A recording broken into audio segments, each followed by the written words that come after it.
On the last Saturday of August 1977, the grandstand at the Olmsted County Fair in Rochester, Minnesota, held 500 people. Farmers, mostly men who had driven in from Dodge and Steele and Fillmore counties because word had traveled the way word travels in agricultural communities through co-ops and grain elevators, and early morning coffee at the diner on the highway passed from one man to the next with the particular efficiency of information that carries a bet attached to it.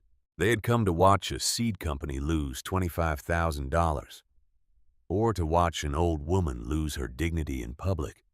Depending on who you asked and when you asked them, both outcomes had seemed equally possible at different points in that summer. By the time Boyd Sutter, the Olmsted County Extension agent, climbed the steps to the grandstand stage with a card in his hand and 500 people going quiet around him, only one of those outcomes remained possible. Boyd Sutter read the first number. Plot A, Summit Valley Seed Company, SV 760 hybrid corn, 91 bushels per acre. He read the second number. Plot B, Kirchner open pollinated dent corn, family strain continuous cultivation. Since approximately 1891, 103 bushels per acre. 500 people stood up at the same moment, not polite applause, not the restrained appreciation of a crowd that has witnessed something mildly surprising. A roar. The kind of sound that comes from 500 people who have just watched something they did not think was possible in the year 1977. In a world that had spent 30 years telling them that science had permanently settled the question of what corn could do. 103 bushels per acre. 12 bushels more than the best hybrid in northeast Minnesota, from seed that a woman's great-grandfather had carried across the Atlantic Ocean in a cloth bag in 1891, from a variety that every serious agronomist in the region had categorized without much deliberation as a relic. At the edge of the grandstand, away from the main crowd, a woman named Greta Kirchner stood holding that cloth bag against her chest with both hands. She was 68 years old.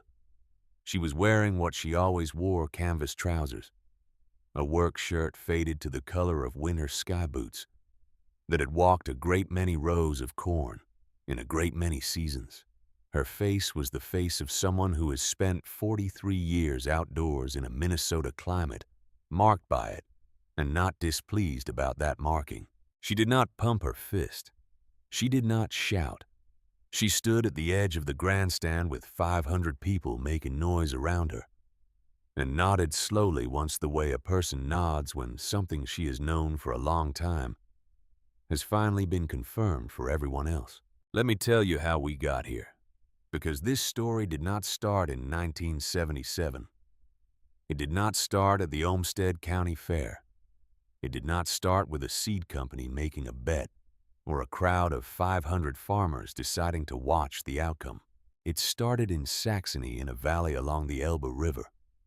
Before Minnesota was a state, before most of the farms in Olmsted County had been broken from their original prairie, it started with a man named Heinrich Kirchner, who understood in the way that farmers in that region had understood for generations that the seed you carry with you is more valuable than almost anything else you can put in a bag. Heinrich arrived in Minnesota in the fall of 1891. He was 34 years old. He had a wife, 3 children, a steamer trunk, and a cloth bag of open pollinated dent corn seed that his family had been growing in the Elbe Valley for as long as anyone in the family could remember. The bag was made from undyed linen. His wife had sewn it before they left. It was not a large bag. It held perhaps 40 pounds of seed, which was enough to plant a modest plot in the spring and begin the process of establishing the variety in its new ground. Heinrich did not know when he planted that first crop in the spring of 1892 on 40 acres of newly broken land east of Rochester, whether the seed would perform in Minnesota the way it had performed in Saxony. The climates were different. The soils were different. The growing season was shorter. The humidity in midsummer was different from what the plants had known for generations in the Elbe Valley, but the seed adapted. That is what open-pollinated seed does given time and the right kind of attention. It adapts. Not quickly, not in a single season or even a decade, but across generations, across the slow accumulation of selections made by someone who is paying close attention to which plants thrive and which plants struggle on a specific piece of ground under specific conditions. Heinrich planted that first crop in 1892, and he selected his seed for the 1893 planting from the best plants in the 1892 field. And he planted the 1893 seed and selected from that. And he did this every year until he died in 1923. 31 years of unbroken selection on the same ground, slowly pulling the variety toward a better fit with the specific demands of that particular Minnesota soil and that particular Minnesota climate. His son, Walter, continued the work. Walter planted the Kirchner corn on the same ground through the 1920s and into the early years of the Depression, keeping the ritual of fall selection alive through years when keeping anything alive required more effort than most people had available. Walter died in 1931 when his son Klaus was 19 years old. Klaus Kirchner took over the farm and the seed in 1931. He was not yet 20 years old. He had been walking the fall selection rows with his father since he was old enough to walk any rows at all, learning to read a corn plant, the way a man learns to read the land he was born on by looking at it closely, and often enough that eventually it begins to tell you things. Klaus expanded the farm.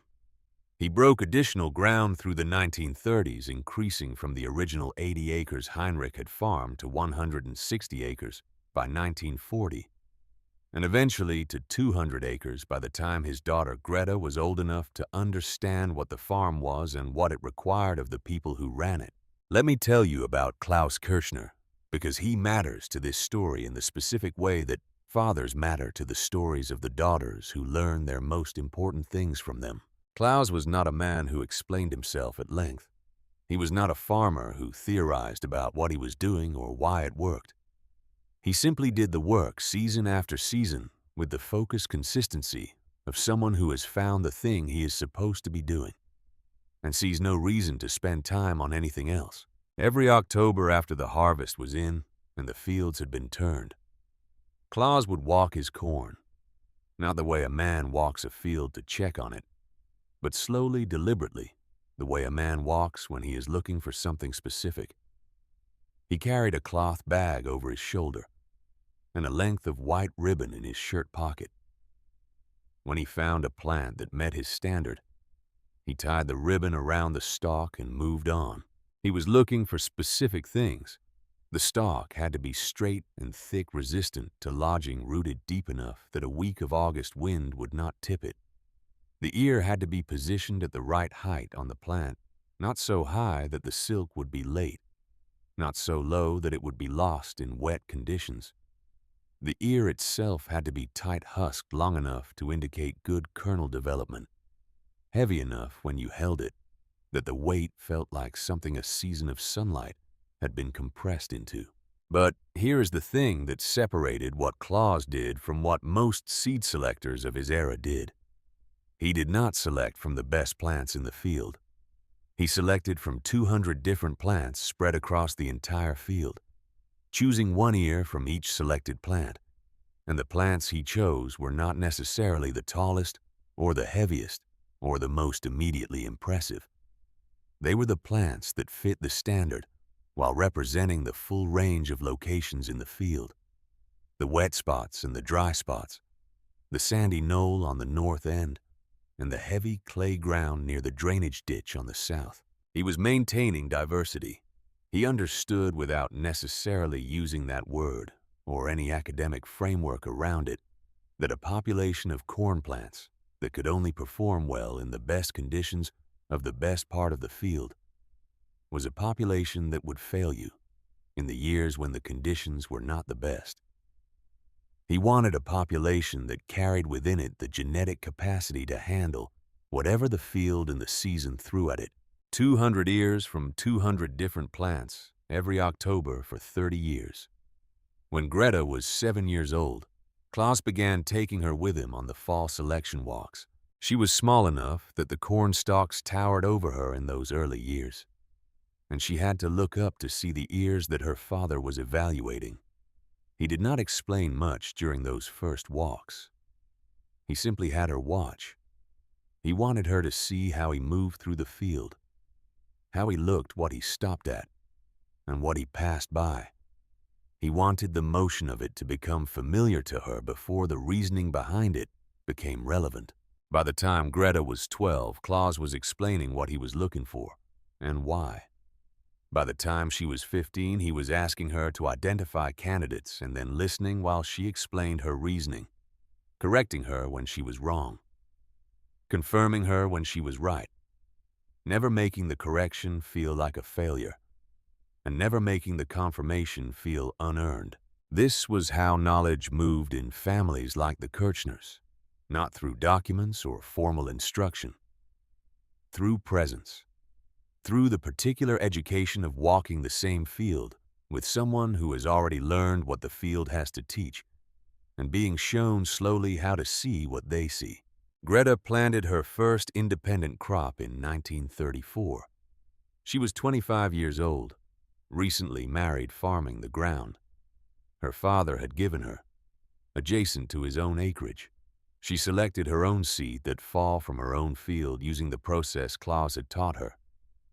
200 ears from 200 plants dried on wooden racks in the corn crib, shelled by hand in December, stored in the linen bags her mother had made from the same pattern Heinrich had used in Saxony. She noted everything in a spiral notebook: the date, the weather conditions during the growing season, the moisture at harvest, the appearance of the ears she selected, observations about which parts of the field had performed above average and which had struggled, and why as best she could determine. She started a new notebook the following year, and the year after that. By 1977, she had 43 notebooks, one for each growing season she had managed on her own ground, stored in a wooden cabinet in the corn crib that Klaus had built in 1928 and that had never leaked.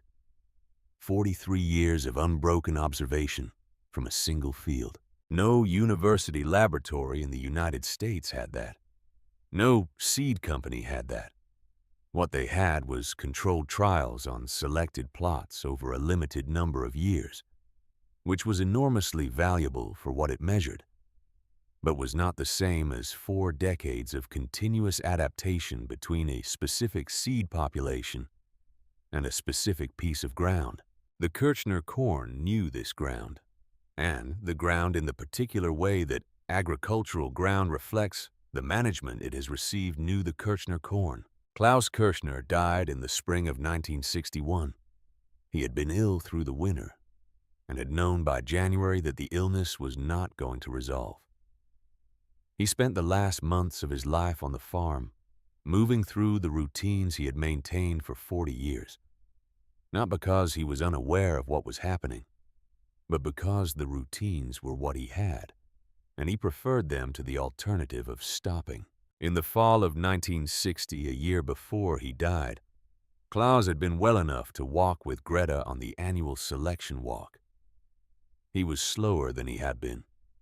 He needed more rest between the rows, but he walked and he watched her work. And at the end of that walk, when they had reached the south end of the field, and Greta had filled her bag with the 200 ears she had selected, Klaus stood at the fence line and looked back across the field without speaking for a long time. Then he took the cloth bag, the original linen bag that Heinrich had brought from Saxony, the bag that had held Kirchner seed through every planting season since 1892, and he handed it to Greta. He did not make a speech. He did not say anything that could be characterized as a formal transfer of responsibility. He simply held the bag out and she took it, and they walked back to the crib together. And that was that. He died the following spring. Greta was 52 years old. She had been farming her own ground for 27 years by then, and had not needed her father to tell her what to do for most of that time. But there is a difference between not needing someone and not having them, and she felt that difference in the years that followed. She continued the selection walks alone. Every October through the 1960s and into the 1970s, she walked her 200 acres of corn in the fall and selected her 200 ears and dried them and shelled them and stored them in bags and recorded everything in her notebooks. The ritual did not change because Klaus was gone. If anything, she was more careful with it in the years after his death, as if the carefulness itself was a form of continuation. Her farm sat on the east side of Highway 52, the main road between Rochester and Dodge Center. Every farmer in Olmsted County drove past it at least twice a week on the way to town or back. And every summer, the Kirchner corn stood in those roadside fields in a way that invited comparison to the fields on either side of it.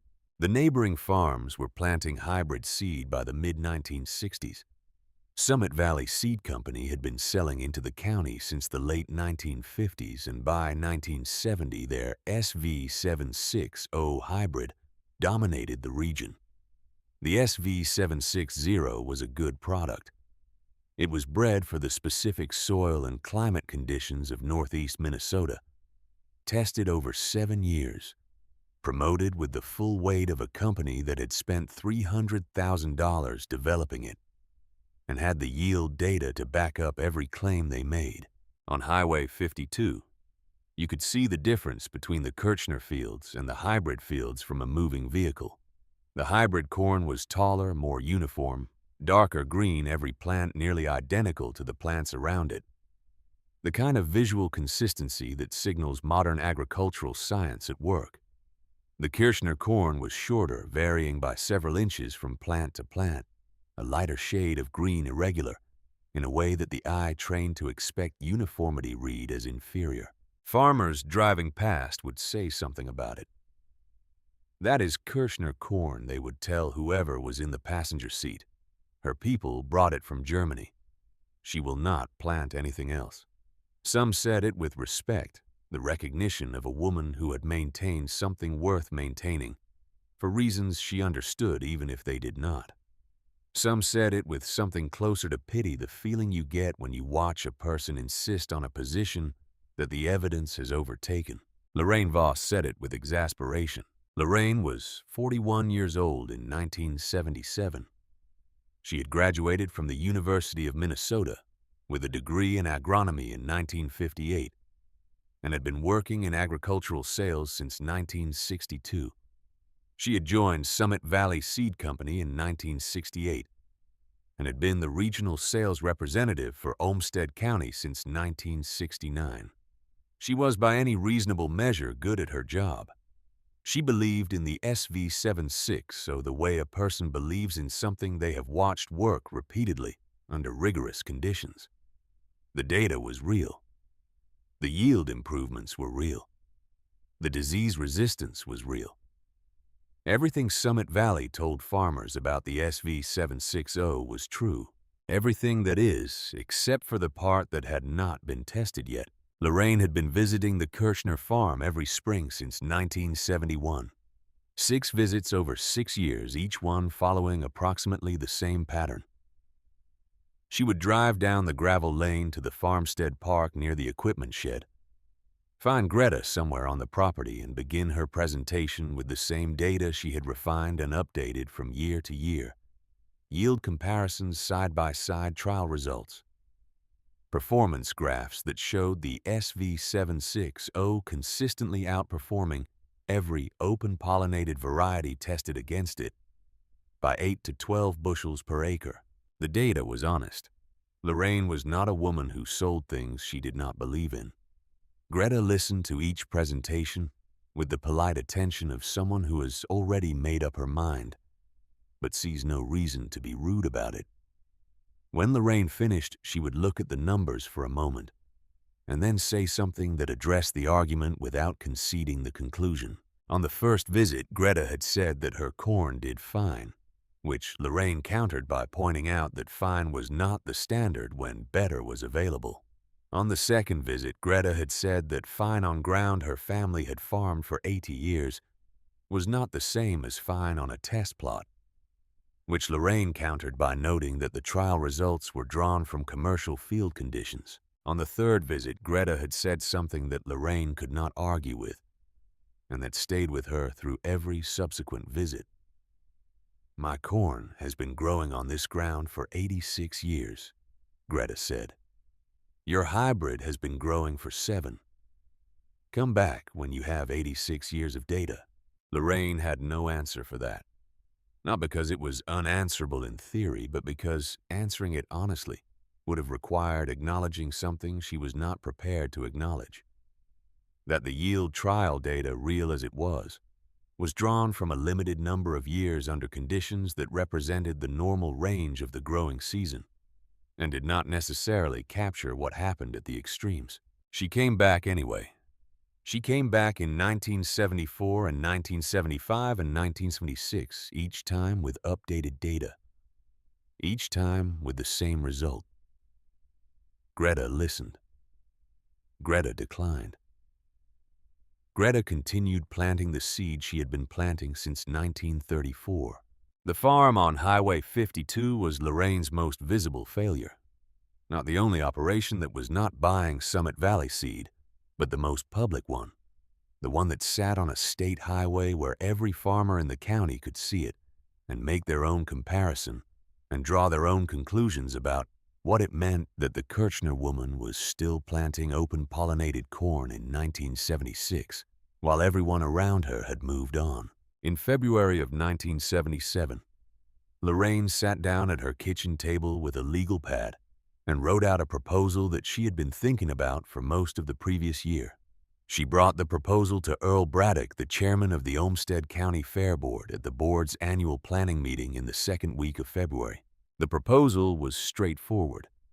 Summit Valley Seed Company would sponsor a public yield contest at the county fair.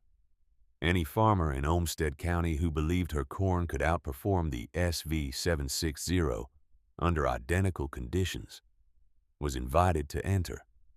The county extension agent would manage the test plots to ensure neutrality. Same soil, same planting date, same fertilizer program measured and weighed at harvest by Boyd Sutter in front of the public. If any entrant's corn outproduced the SV760, Summit Valley would pay $25,000 in cash. If the hybrid won, which Lorraine was certain it would, the entering farmer paid nothing. Earl Braddock looked at the proposal for a long moment. $25,000, he said, was more than most farmers in the county netted in a good year. Lorraine said the company was confident enough in the product to put company money behind it. She said she expected several entries, maybe a dozen. The contest would generate attention for the fair, give farmers something to talk about through the spring and into summer, and demonstrate publicly what the SV760 could do under conditions that any farmer could observe and verify. Who did she have in mind? Earl asked. Lorraine said she had a specific farmer in mind without saying the name. Everyone on the board understood who she meant. There was only one farmer in Olmsted County planting open-pollinated corn on a property visible from a state highway. The name did not need to be said. The Fair Board approved the proposal. The news traveled through the county in the way that news involving money always travels faster than anything else, and with more precision. By the end of February, the contest was the primary subject at the grain elevator, and the co-op and the diner on Highway 14. Summit Valley put up posters at every farm supply outlet in the county. The posters said $25,000 to anyone whose corn could outperform the SV760 under fair conditions. At the co-op in Rochester on a Saturday morning in early March, a farmer asked Lorraine directly what would happen if someone entered that old open-pollinated corn. The Kirchner variety or something like it. Lorraine gave the answer she had prepared for that question. Open-pollinated corn had not outperformed a modern hybrid in a standard growing season since the 1940s. That was 30 years of breeding advantage. You might as well race a horse against a Corvette, she said. The room had laughed. The comparison seemed fair. Hybrids were faster and stronger and more productive. Everyone knew this. The science was settled. The deadline to enter the contest was March 15th. Lorraine expected a dozen entries by the 10th. She expected to spend the second week of March sorting through applications from farmers who had half-serious curiosity about whether their particular seed selection might make a competitive showing. One person entered. Greta Kirshner drove to the Olmsted County Fair Board office on the morning of March 15th. She signed the entry form in the handwriting she had used to fill 43 years of notebooks. Deliberate and clear, each letter formed with the care of someone who treats written records as a commitment rather than a formality. She listed her seed variety as Kirshner open-pollinated Dent family strain continuous cultivation since approximately 1891. The Fair Board secretary looked at the entry form for a moment and then looked up at Greta. Greta said she wanted to see what happened to Summit Valley's corn when the rain did not come. The secretary wrote the entry number on the form and filed it. Greta drove home on Highway 52, past the fields that would be planted in 2 months, past the farms on either side of the road where the neighbors had their Summit Valley seed already ordered and delivered, sitting in the supply shed, waiting for May. She drove past the entry to her own lane and looked at the field that had been producing Kirshner corn since before any of the neighboring farms had been broken from prairie. She had not told anyone she was going to enter the contest, not her daughter Harriet, not the neighbors she had known for 40 years, not Boyd Sutter, who would be managing the test plots. She had not entered the contest because she was certain she would win. She had entered it because she believed the contest had been designed for conditions that did not represent the full range of what a Minnesota growing season could produce. Lorraine's yield trials were conducted under optimal conditions, or conditions close enough to optimal that the superior genetics of a purpose-bred hybrid would reliably produce superior results. In a good year with adequate rainfall distributed correctly through the season, the SV760 would almost certainly outproduce the Kirshner corn. But Greta had 43 notebooks.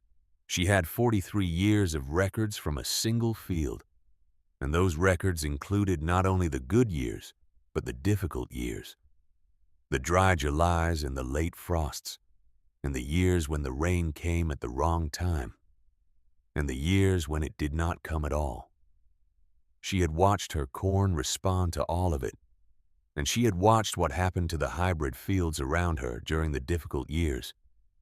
And what she had observed across those 43 years had led her to a conclusion that no controlled trial had yet been designed to test.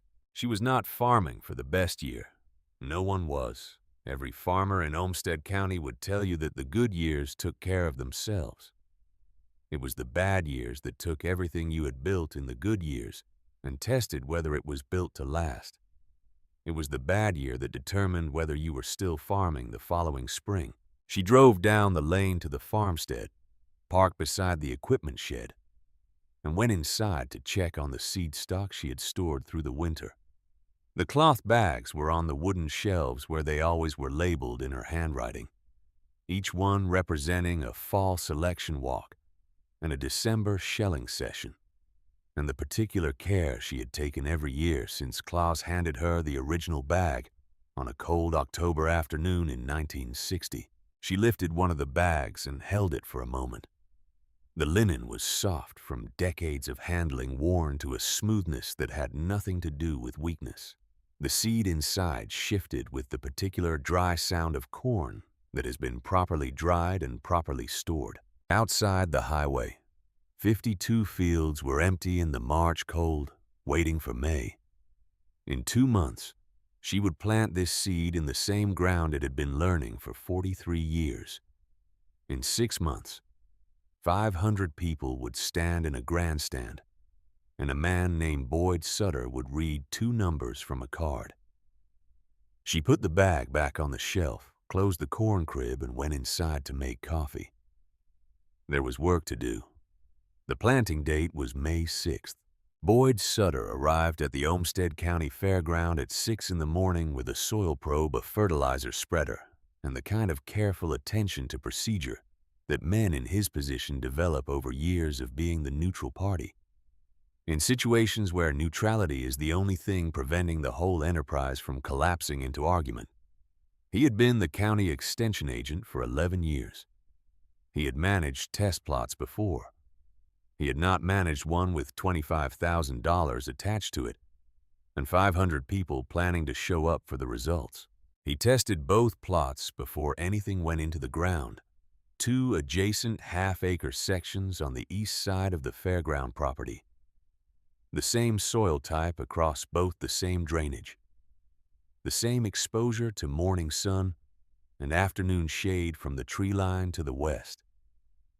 He had selected the location himself, walking the fairground property in April, with a probe and a notepad looking for the site where he could most honestly say that the only variable was the seed. He applied 120 pounds of nitrogen per acre to both plots from the same spreader on the same morning. He set the same planting depth on the planter for both plots. He planted Summit Valley's S5760 in Plot A on the north side and Greta Kirchner's open-pollinated seed in Plot B on the south side, running the planter through each plot himself, with the methodical care of a man who understands that the integrity of the result depends entirely on the integrity of the process.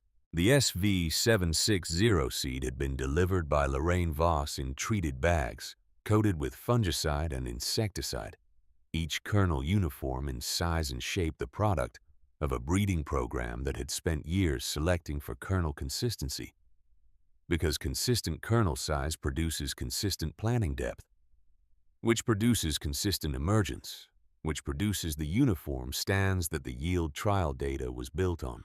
Greta Kirchner arrived with her seed in the linen bags she had carried from the farm. She handed 2 bags to Boyd Sutter without ceremony. The seed inside was variable in size because open-pollinated seed selected by hand from diverse plants across a diverse field is variable in size, which is not a flaw but a consequence of the diversity that produces it. Boyd loaded the seed into the planter's hopper and made a note in his field book that the variable kernel size might produce slightly irregular spacing in the planted row. It did, but Boyd noted it and moved on because irregular spacing was an observable condition rather than an uncontrolled variable, and the yield measurement would account for the actual stand rather than a theoretical ideal. Both plots were planted by 9 in the morning. Boyd drove the stakes at the border between them, marked each plot with a small sign indicating the seed variety and the entry number, and went back to his office to write up the planting record. The corn came up in the last week of May. By the second week of June, the difference between the 2 plots was visible from the road that ran along the east side of the fairground. The SV760 in Plot A was taller, standing at a uniform height that made the plot look from a distance like something manufactured rather than grown. Every plant reaching the same level, the leaves the same dark green, the rows perfectly straight, with the mechanical precision of a planter that dropped genetically identical seed at identical intervals. It looked like the photograph on the front of the Summit Valley seed catalog, which was not a coincidence, because the photograph on the front of the Summit Valley seed catalog had been taken of a field of SV760 at exactly this stage of development. The Kirchner corn in Plot B was shorter. The plants varied in height by 4 to 6 inches from one to the next. The color was a lighter shade of green, more yellow-green than the deep emerald of the hybrid, which to an eye trained to associate dark green with vigor, read as something lacking. The rows were straight, because Boyd had run them straight, but the spacing between plants was slightly irregular in the places where the variable kernel size had affected how evenly the planter dropped the seed. From the road at 50 miles an hour, the SV760 plot looked like modern agriculture. and the Kirchner plot looked like something from a different era, which was accurate in the most superficial sense. The genetics in Plot B were older than anything in Plot A by a considerable margin. What was not accurate was the conclusion most people drew from that observation. Lorraine Voss drove past the test plots in the second week of June on her way to a sales call north of Rochester. She slowed the car and looked at both plots through the passenger window for a moment before accelerating back to highway speed. At the weekly sales meeting that Friday, she told her team that the contest was already settled. The SV760 looked exactly as it should look at this stage of development. The Kirchner corn looked like something planted by someone who had not read the agronomic literature from the last 30 years. August was going to be an interesting day for a certain farmer on Highway 52. What Lorraine meant by interesting was the particular kind of interesting that involves watching someone who has been publicly wrong discover it in front of an audience. She was not a cruel woman, but she had spent 6 years making presentations that Greta Kirchner had declined to be persuaded by, and there is a specific frustration that accumulates in a person who believes sincerely in what they are selling and cannot understand why someone else cannot see what they see. That frustration had found in the public contest and its approaching resolution the prospect of vindication. She did not dislike Greta. She simply wanted to be proven right in a setting that would make the proof impossible to dismiss. She was not paying enough attention to the sky. In late June, Lorraine made a second trip to the fairground. She was bringing a group of farmers from the Stewartville area on what she called an educational site visit, which was the kind of thing that seed company sales representatives did when they wanted their customers to see the product performing in the field, without the visit feeling like a sales call. The group walked Plot A, and she explained the architecture of the SV760 plant. The stalk strength bred for resistance to lodging the ear placement, optimized for mechanical harvest. The leaf angle designed to maximize light interception. Greta Kirchner was at the fairground that morning. She came to Plot B every 2 weeks to look at the corn, the way she looked at her own corn on the farm, slowly and without a particular agenda, letting the plants tell her what they were doing rather than arriving with a conclusion she was looking to confirm. The two women were at the test plots at the same time for perhaps 20 minutes. Lorraine was at the north end of Plot A with her group of farmers when she noticed Greta moving quietly along the rows of Plot B on the south side of the stakes. Lorraine watched her for a moment. Greta moved through the rows with the practiced ease of a woman who has walked cornfields for 4 decades, pausing occasionally, crouching to look at something at soil level, straightening and moving on. She was not performing the walk for anyone. She was simply doing what she had always done, looking at the corn the way Claus had taught her to look at it. Lorraine finished her explanation to the Stewartville farmers and walked to the stake line between the two plots.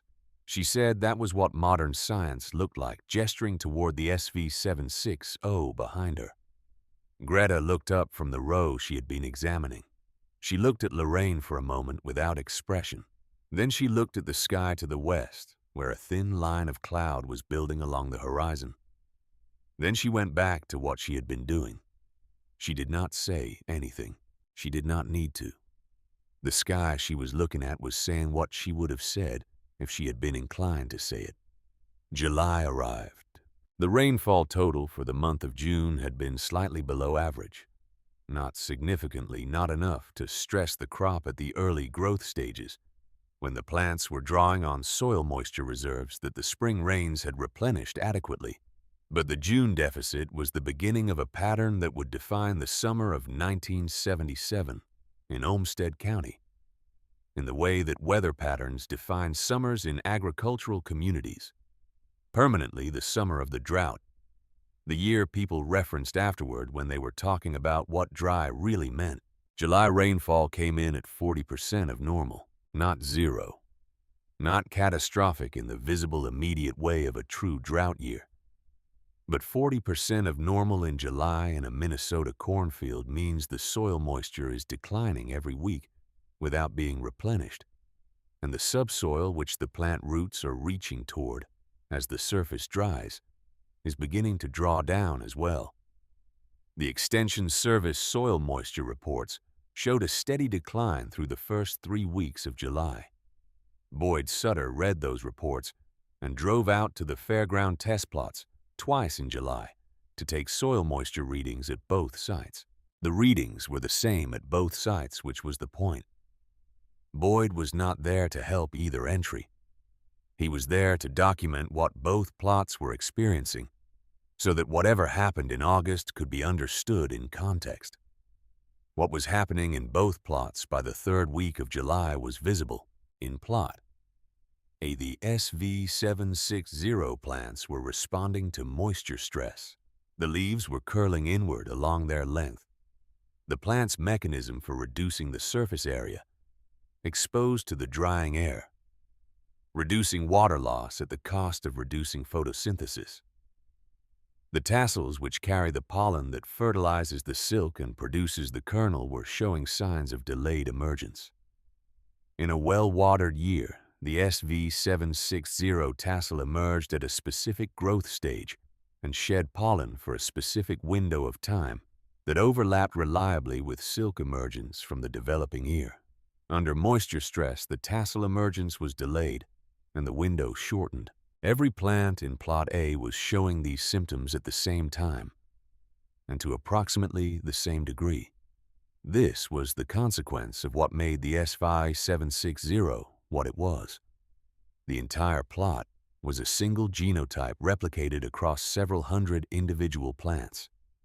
Every plant carried the same genetic instructions, which meant every plant had the same response threshold to stress, which meant when the moisture dropped below that threshold, every plant crossed it simultaneously. There was no buffering, no variation that could absorb the impact differentially. The stress hit the population as a single event, because the population was in the genetic sense that mattered a single individual. In plot B, the Kirchner corn was also under stress, but the stress response was not uniform. Some plants had curled their leaves early and shut down their active growth, conserving what moisture they had. Others were still growing. Some plants had their tassels emerged and were shedding pollen. Others had not yet reached that stage. The plot looked uneven, a mosaic of plants at different stages of their response to the same conditions, which to an observer expecting uniformity looked like disorder. It was not disorder. It was what geneticists would eventually call population buffering, the capacity of a genetically diverse group of individuals to absorb an environmental stress by responding to it differentially, rather than uniformly. The weakest individuals, the plants whose particular genetic combination made them most vulnerable to this specific stress, were sacrificing their season. The strongest individuals whose genetics happened to align well with the conditions the season was producing were continuing to grow. The population as a whole was sorting itself, finding its way through the stress by losing its most vulnerable members while protecting its most resilient ones. A hybrid could not do this. Every member of a hybrid population was equally vulnerable or equally resistant to a given stress, which meant a stress that exceeded the threshold hit everyone at once. There was no sorting. There was only uniform response, which in a bad year meant uniform failure. Greta Kirchner walked plot B in the 3rd week of July and saw what she had seen in her own fields in the difficult years, the patchy response of a population, feeling its way through hard conditions. Some plants down, others holding the field, working out its own solution to a problem that no one had designed it to solve. She walked the rows without expression. She noted what she saw in the small notebook she carried in her shirt pocket. She went home and wrote the longer version in the farm notebook she kept on the desk in the kitchen. Lorraine Voss drove past the test plots at the end of July. She did not stop. She slowed the car to a speed that let her look through the passenger window at both plots as she passed. And what she saw on the south side of the stake line was not what she had expected to see. which was a plot of shorter, less uniform corn that was clearly behind the SV-76. Oh, in every measurable way. What she saw instead was a plot where some plants were still growing, while others were stressed a mosaic of different responses to the same conditions, and the overall impression it gave was of a field that was fighting rather than failing. She had not expected that. She drove on without stopping and spent the next several miles thinking about soil moisture reports and tassel timing and a conversation she had not been prepared for. Have you ever watched a season turn against everything the data said would happen? Have you ever been certain enough about something to put $25,000 behind it in public and then watch the ground and the sky begin to arrange themselves in a configuration that the data had not been tested against? There is a particular quality to the uncertainty that arrives when you have committed yourself publicly to a position and the evidence begins to move against you. It is different from the uncertainty of a private doubt. It has weight to it. It has an audience. Lorraine Voss had never planted open-pollinated corn. She had spent 15 years explaining to farmers why they should not plant open-pollinated corn. She had explained population genetics in the context of why hybrid uniformity was an advantage, why the predictability of a genetically standardized population made farm management more reliable, why the yield ceiling of an optimized hybrid exceeded the yield ceiling of a variable population in the conditions that mattered. She had not explained what happened when the conditions that mattered were the conditions that fell outside the tested range. August began without rain. The dry spell had been running for 6 weeks by the time August arrived, and the forecast offered nothing that suggested relief before the critical window of corn pollination, the 2 to 3 week period when the tassel sheds pollen that must reach the silk emerging from the developing ear to produce the kernel that produces the yield. In plot A, the moisture stress had compressed the pollination window significantly. The SV-760 tassels were shedding pollen, but the silk emergence from the developing ears had been delayed by the stress, which meant that in many plants the pollen was falling before the silk was ready to receive it.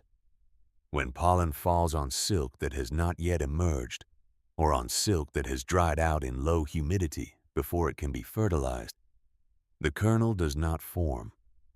The ear fills partially.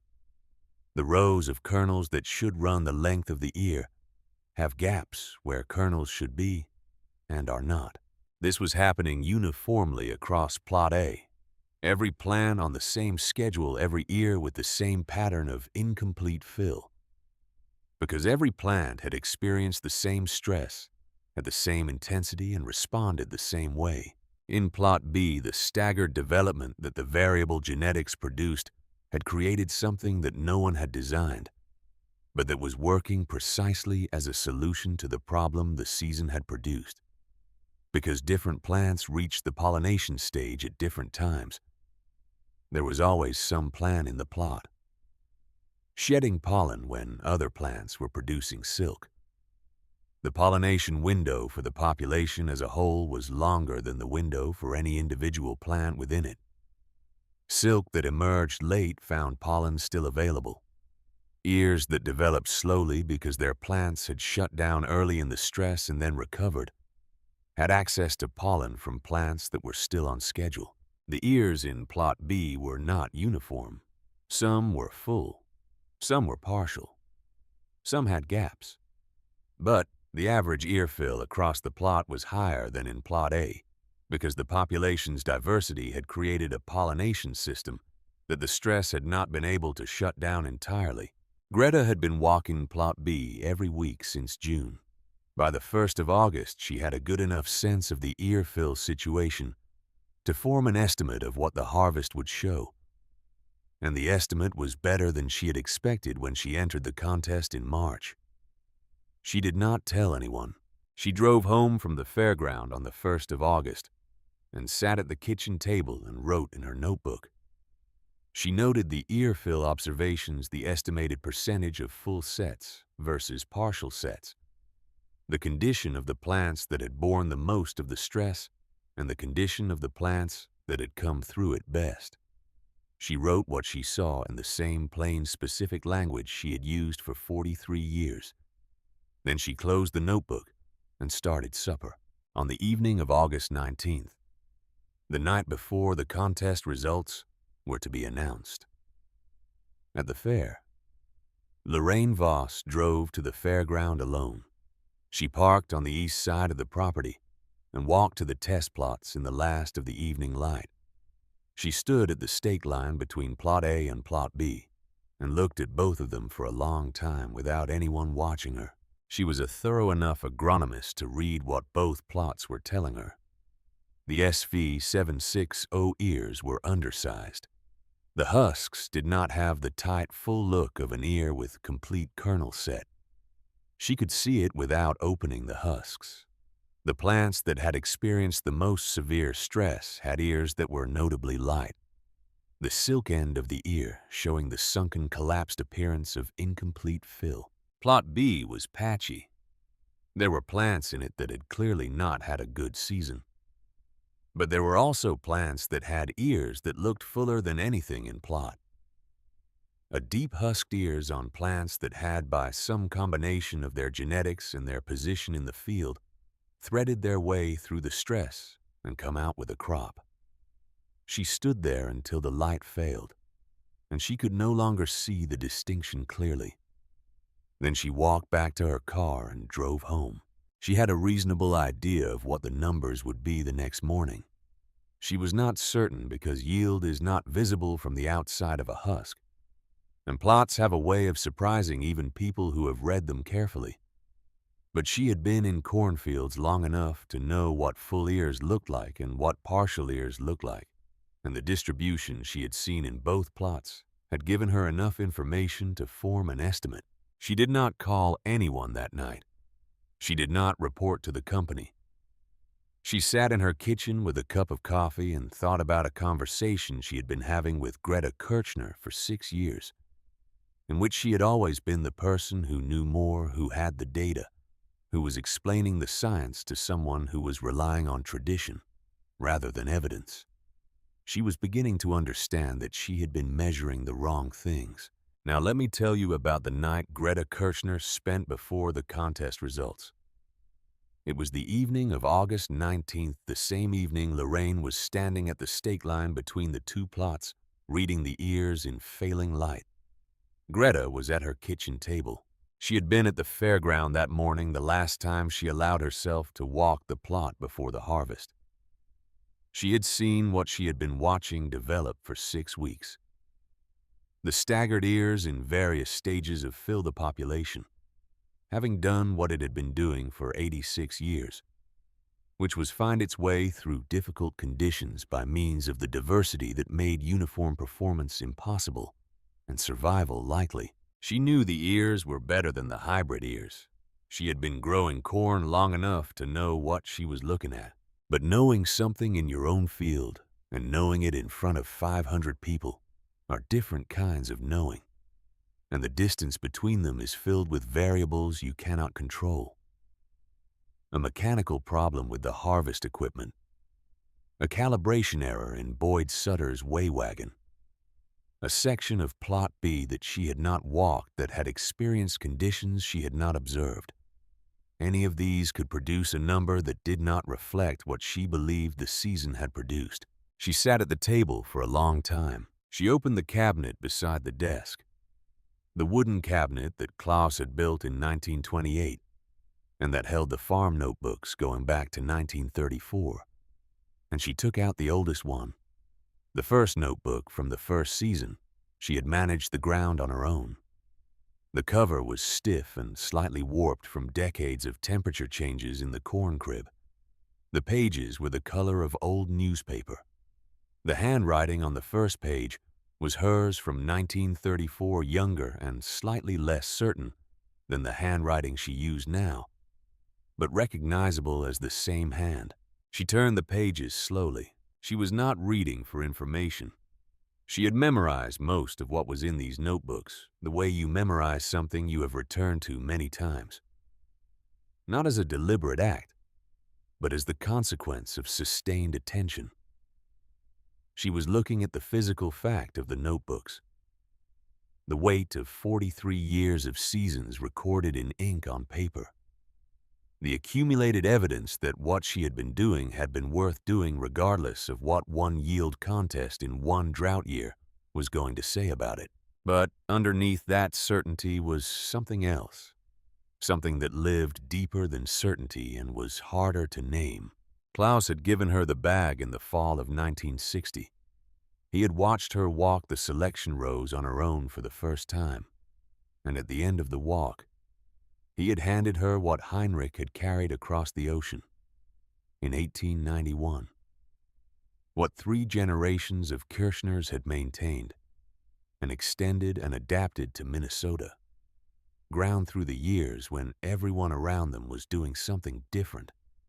He had handed it to her without a speech because the thing he was handing her was beyond the reach of a speech. If the number tomorrow was wrong, the bag would still be what it was. The seed inside it would still be what it was. 43 notebooks would not become less true because a way wagon read a number she had not expected. But the name would follow when farmers in Olmsted County talked about the contest. They would talk about what Greta Kirschner had tried and what had happened. The name would be in that story. Klaus's name because the corn was his as much as hers. Heinrich's name because the corn was his before it was anyone's in Minnesota. She sat with that for a long time. She turned it over the way her father had taught her to turn a question, over looking at it from every angle, before deciding what it required. Then she noticed that her hands were not entirely steady when she turned the pages, not from cold. The August night was warm enough, from something older than cold, from the weight of what it meant to carry a thing that belongs not only to you. She set the notebook down. She sat at the table for a while longer. Then she got up and went to the barn to check on the seed stock she had in storage, the bags that held the selected seed from 1976 that she had shelled in December and stored through the winter and that would go into the ground in May of 1978, regardless of what happened tomorrow. The bags were where they always were, soft from handling, heavy with seed. The same bags, the same shelves, the same corn crib that had held Kirschner seed through every season since Heinrich broke the ground. She stood in the corn crib for a moment in the August dark. Then she went inside, made sure the kitchen light was off, and went to bed. In the morning, she would drive to the fairground and stand at the edge of the grandstand and wait for Boyd Sutter to climb the steps to the stage with a card in his hand, and the numbers would be what they were. That was the only honest relationship you could have with what you could not control. You did the work that was yours to do. You selected the seed and dried the ears and shelled the kernels and recorded what you observed and planted the ground in May and walked the rows in July and watched the sky the way your father had taught you to watch it.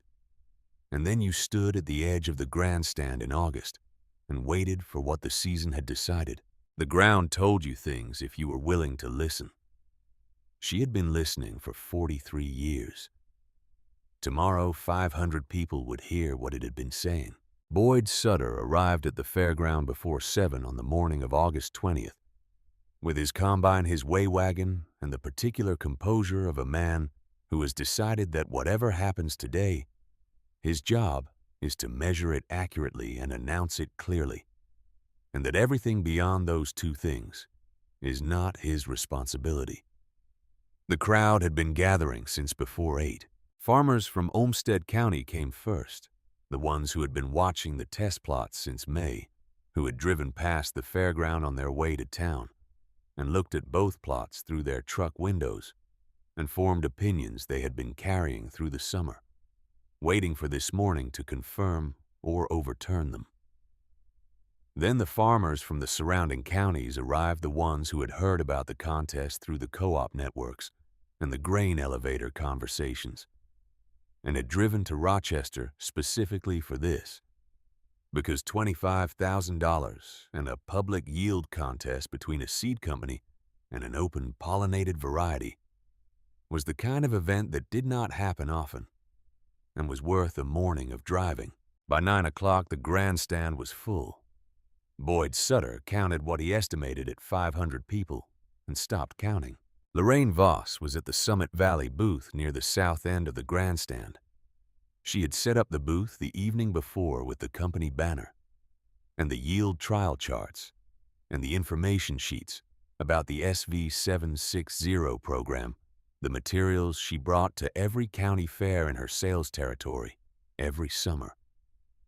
She was wearing a company polo shirt. She was standing straight. Her expression was the expression of a woman who has committed herself to a position publicly and has decided to maintain the dignity of that commitment, regardless of what the next several hours produce. The confidence she had carried into August had been eroding since late July. She had stood at the stake line the evening before and read the ears in failing light, and what she had read had not reassured her. But she was here. The company was here. The banner was up. And until Boyd Sutter read a number from a card, the result was still officially undetermined. Greta Kirshner arrived at the fairground a few minutes before 9. She parked in the general lot and walked to the grandstand alone, carrying the cloth bag, the way she always carried it when she brought it off the farm, against her chest, with both hands, not as a gesture but as a habit. The same way you carry something you do not want to set down in an unfamiliar place. She did not go to the booth area. She did not seek out Lorraine or Earl Braddock or Boyd Sutter. She walked to the east side of the grandstand, away from the main crowd, and found a position at the rail where she could see the stage and both test plots beyond it. And she stood there and waited. She had been waiting in one sense or another since March 15th, when she signed the entry form. She had been waiting since the first week of July, when the rainfall reports began showing the deficit that told her the season was going to produce the conditions she had entered the contest to test. She had been waiting in a longer sense since the conversation with Lorraine Voss in the spring of 1971. The first visit, the first presentation, the first time someone had told her in the language of science and data that what she was doing was a generation behind what the evidence required. Boyd started with Plot A. The combine moved into the north end of the S5760 plot at 9:15, running the rows, the way a combine runs rows methodically and without opinion, gathering what the plants had produced and moving it through the machinery into the weigh wagon behind. The farmers in the grandstand watched without much sound. The combine finished Plot A in just under 20 minutes. Boyd drove it to the weigh wagon, engaged the unloading auger, and waited while the grain discharged. He tested the grain for moisture content using the handheld meter he had calibrated that morning. He adjusted the raw weight to the standard moisture of 15.5%, which was the convention that made yields from different conditions comparable. He wrote the number on the card. Then he moved the combine to the south end of Plot B. The grandstand was quieter now than it had been before he started, not silent. The ambient noise of 500 people, the shifting and the coughing and the low conversation of a crowd waiting for something, was still present. But the particular quality of the noise had changed the way noise changes in a room where something important is about to happen, and people are beginning to understand that it is important. The combine ran the rows of Plot B. The Kirchner corn went through the machine the same way any corn goes through a combine, without ceremony or distinction. The physical result of what the summer had produced, reduced to grain in a hopper. Boyd drove to the weigh wagon. He discharged the grain. He tested the moisture. He adjusted to standard. He wrote the number on the card. He walked to the grandstand stage with the card in his hand. 500 people went quiet. Boyd Sutter was not a dramatic man. He did not pause for effect or arrange his delivery for maximum impact. He read what was on the card, the way a man reads what is on a card when he has been asked to read it in public directly and without embellishment. Plot. Summit Valley Seed Company, SV760 hybrid corn, 91 bushels per acre. He read the second number. Plot B, Kirchner open pollinated dent corn family strain continuous cultivation since approximately 1891. 103 bushels per acre. 500 people stood up. It was not a gradual thing the way applause sometimes builds from a few people and then spreads across a crowd. It was immediate the way a physical response is immediate, the body reacting before the mind has finished processing what it heard. 500 farmers who had spent their lives calculating yields and understanding what bushels meant and what 12 bushels per acre meant across a growing season, and what it meant when the number went the direction that no one in that grandstand had believed it would go. 103 against 91 in a drought year. From seed that a woman's great-grandfather had carried from Saxony in a cloth bag in 1891, the sound was not polite. It was the sound of 500 people who have witnessed something that overturned a category they had considered settled, which is one of the most powerful sounds a crowd of human beings can produce, because it is the sound of certainty, revising itself in real time. Greta Kirchner stood at the east rail of the grandstand with the cloth bag against her chest and nodded once slowly, not in triumph, not in the performance of a person who wants the crowd to see their reaction and interpret it. She nodded the way a person nods when something that has been true for a long time has finally been confirmed in a setting where confirmation was possible. The nod was for herself and for the 43 notebooks in the corn crib, and for Klaus standing at the fence line in the fall of 1960, watching her walk the selection rows on her own for the first time. She did not raise the bag above her head. She did not shout. She stood at the rail while 500 people made the sound of revised certainty, and she waited for it to pass. The way she waited for everything with the patience of someone who understands that the important things take the time they take. Lorraine Voss did not move from her position beside the Summit Valley booth. She stood straight. Her hands were at her sides. The clipboard she had been holding was no longer in her hands. She had set it on the table behind her at some point during the announcement, though she could not have said exactly when. She looked at the stage where Boyd Sutter was folding his card and preparing to step down, and she looked at the weigh wagon where the Kirchner corn was still in the wagon, and she looked at the grandstand where 500 people were making a sound she had not planned to hear today. She had known since the evening before that the number was going to be close. She had not been certain it would go this way, because certainty requires more than the visual reading of ears in failing light, and the combine is the final argument. But she had known it was possible. She had driven home from the fairground the night before, knowing it was possible. Knowing something is possible and hearing it announced in front of 500 people are different experiences. She stood at the booth and did not move until the crowd had settled back into their seats, and Boyd Sutter had stepped down from the stage, and the morning had begun the process of becoming the rest of the day. Then she sat down in the folding chair behind the table and looked at the information sheets about the SV760 that she had arranged the evening before the yield trial data, and the performance graphs and the numbers that were all true and all accurate, and none of which had predicted what had just happened. The following Monday morning, Lorraine drove to the Kirchner farm on Highway 52 alone. She had called the company over the weekend. She had reported the results. The conversation had been brief and professional, and had concluded with the understanding that Summit Valley would honor the terms of the contest, which were clear, and had been publicly agreed upon. and were not subject to revision. A check for $25,000 would be drawn and delivered. Lorraine had asked to deliver it herself.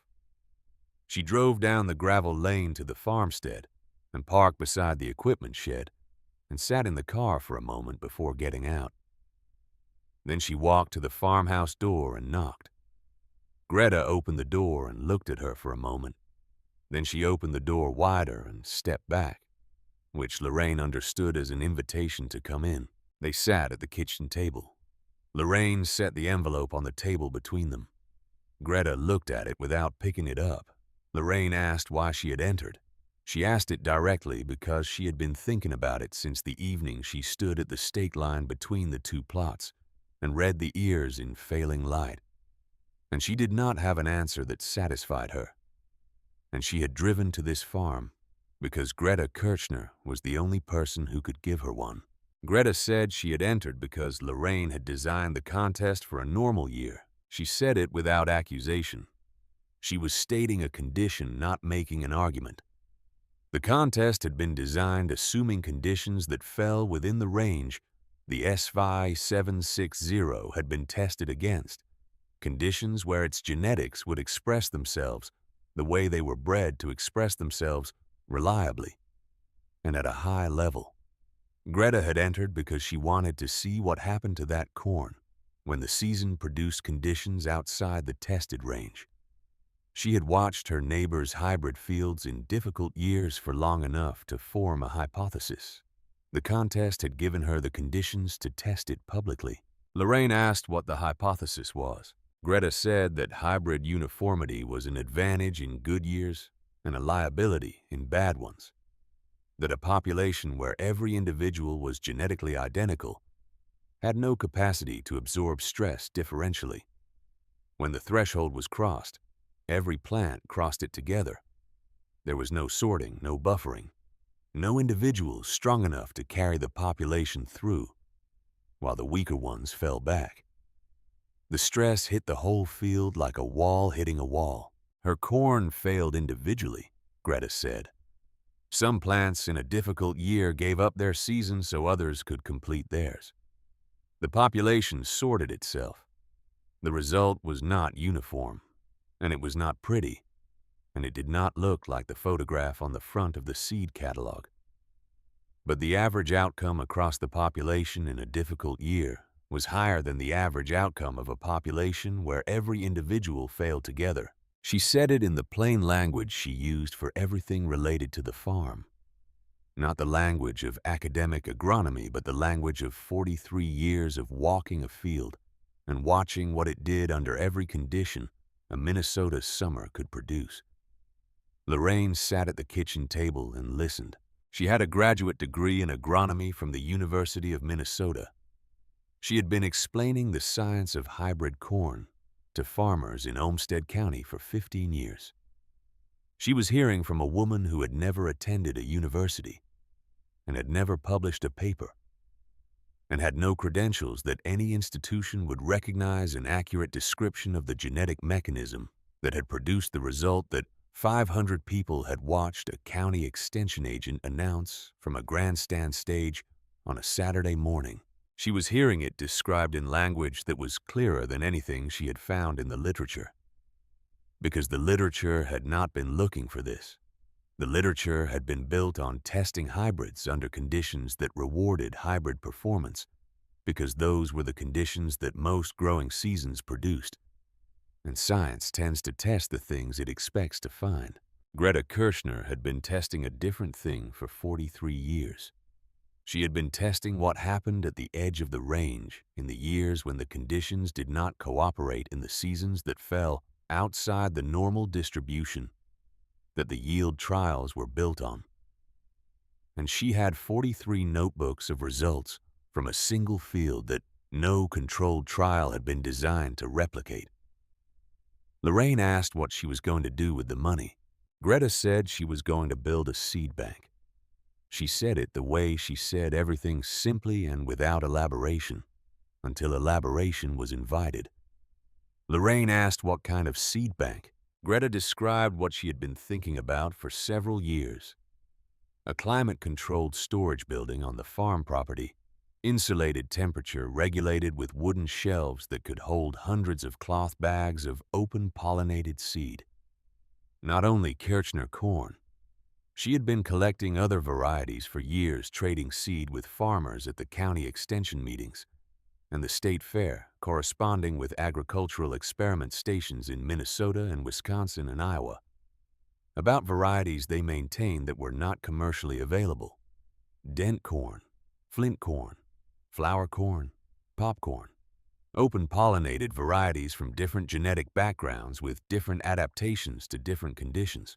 She said that when every farmer in a county planted the same hybrid, the genetic diversity of the corn in that county collapsed. There was one genotype, one response to stress, one vulnerability.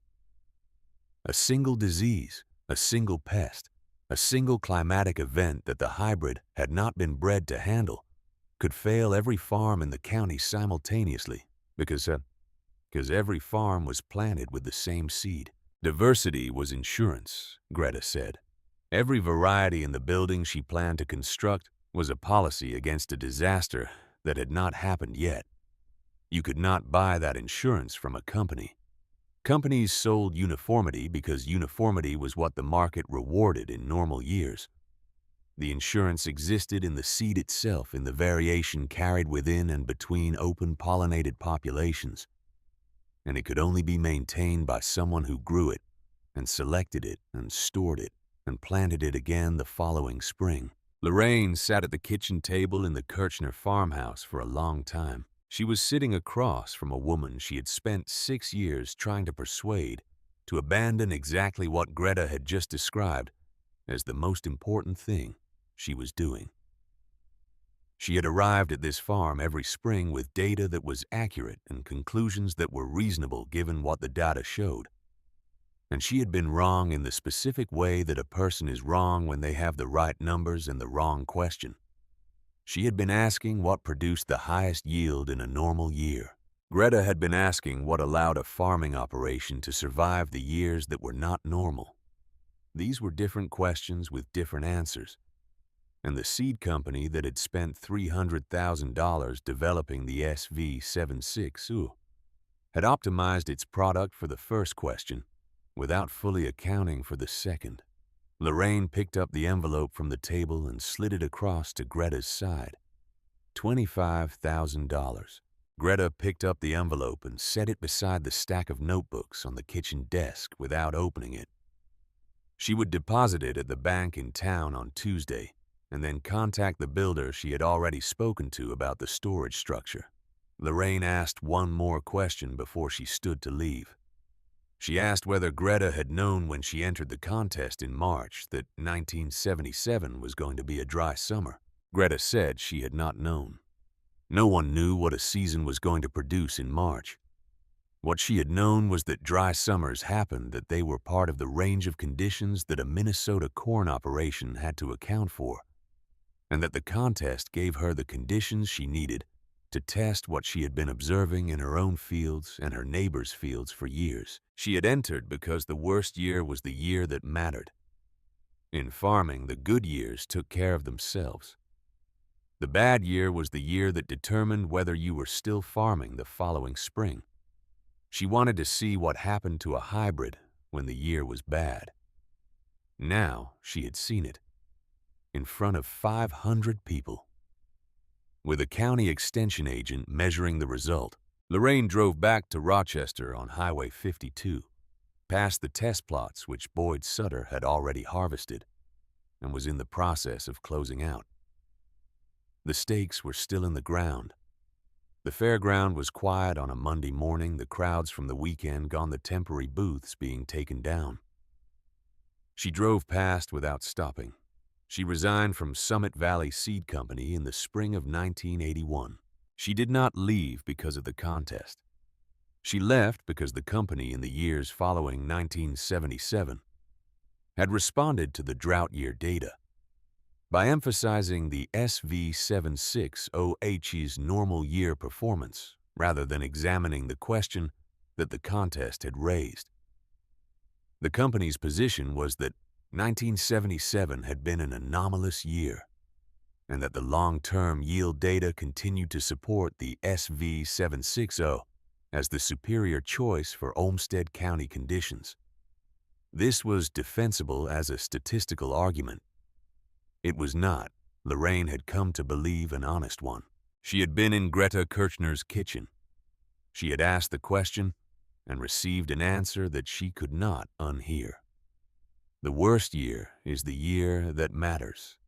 She could not go back to selling a product to farmers on the strength of normal year data without acknowledging that normal years were not the only years that existed, and she could not make that acknowledgement within the framework of what Summit Valley was asking her to represent. She left and established herself as an independent crop consultant.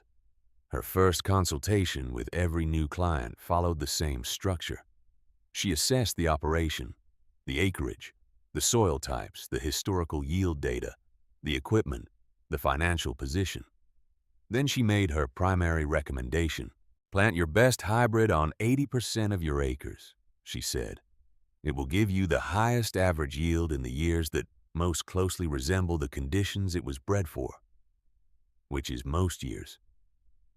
Plant something different on the other 20%. It might cost you yield in a good year. In a bad year, it will give you information you cannot get any other way, and it may give you a crop when your hybrid does not. She said this to every client for the rest of her career in agricultural consulting.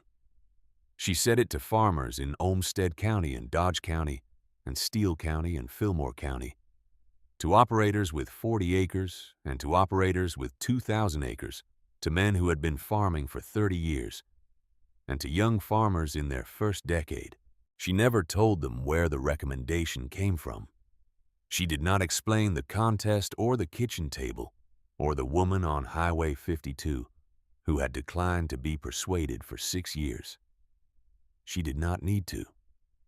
500 people had been in the grandstand on the morning of August 20th, 1977, and the agricultural community in southeast Minnesota did not forget what 500 people had witnessed together. Greta Kirchner built the seed storage building in the fall of 1977, using the contractor she had spoken to before the contest, and the $25,000 that Summit Valley had delivered in an envelope on a Monday morning. The building was modest from the outside, a low structure, with a metal roof set back from the equipment shed, insulated with materials the contractor sourced from a supply house in Rochester, and climate-controlled by a system that maintained the temperature and humidity at levels appropriate for long-term grain storage. Inside, the wooden shelves ran from floor to ceiling along 3 walls. Greta filled them over the following years. She had Kirchner corn, which occupied the first section of shelving on the east wall. 43 bags representing 43 years of selections from her own field, each bag labeled with the year and her field notes, the accumulated record of what the ground had learned from the seed and what the seed had learned from the ground across more than 4 decades. She had other varieties, dent corn from a retired farmer in Steele County who had maintained an open pollinated population on sandy ground since 1939, adapted to soil conditions that differed significantly from the Kirchner clay loam. Flint corn from a seed exchange she had attended in Winona in 1974, a variety with a shorter season that had been grown in the north of the state, where killing frosts came earlier, and the growing window was compressed. Flour corn from an agricultural experiment station in Wisconsin that maintained varieties with characteristics not found in commercial seed channels.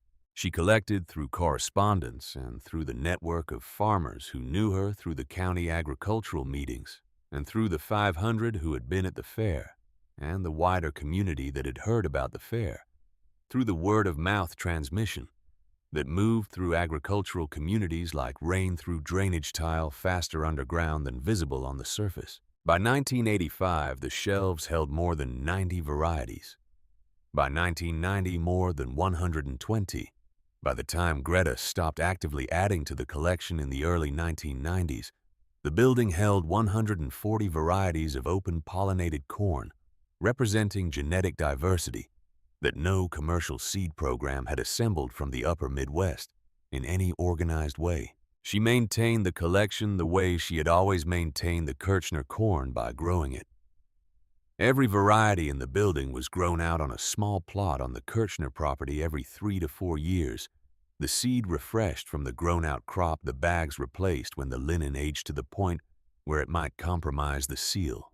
She kept records of every grow-out, which variety, which year, what the field conditions were, what the resulting seed looked like. More notebooks, more shelves in the wooden cabinet. Her daughter Harriet came back to the farm in the mid-1980s. Harriet had left for the Twin Cities after high school and had spent 15 years building a life there that had very little to do with cornfields or seed banks, or the specific rhythms of a one-woman farming operation in Olmsted County. She came back because her mother was getting older and the farm required someone younger, which was the reason children return to farms when they return the land.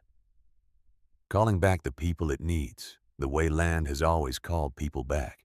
Harriet learned the selection ritual the way her mother had learned it from Klaus, by walking the rows in October and watching what Greta saw, and asking questions and being corrected when she was wrong and confirmed when she was right. By the late 1980s, Harriet was doing the selection walks on her own, while Greta walked beside her, which was the same position Klaus had occupied in the fall of 1960, on the last selection walk they had made together. The knowledge was moving the way it had always moved in the Kirchner family, through presence, through the particular education of the field. Greta Kirchner died in October of 1993. She was 84 years old. She had farmed for 59 years, grown Kirchner corn for every one of them. Selected seed. Every fall recorded every season in notebooks that now filled the entire wooden cabinet and had begun to occupy space on the shelf above the desk. Her funeral was held at the Lutheran Church east of Rochester, the church that Heinrich had helped build in 1894, 3 years after he arrived from Saxony. The pews were full. Farmers came from Olmsted County and Dodge County and Steele County, men and women who had been at the Olmsted County Fair in 1977, and farmers who had heard about it from people who had been there, and a generation of younger operators who knew the story the way people know the stories of their region, as part of the landscape rather than as news. Harriet spoke at the service. She stood at the front of the church with the cloth bag in her hands, the original linen bag that Heinrich had carried from Saxony in 1891, the one her mother had held at the edge of the grandstand on the morning of August 20th, 1977. The bag was soft and pale from a century of use, the linen worn smooth by generations of hands. It had held Kirchner seed for every planting season since 1892, more than 100 of them in Saxony and then in Minnesota. Across the distance from Heinrich to Klaus to Greta to the woman holding it now in a church that the family had helped build before any of the farms around them existed.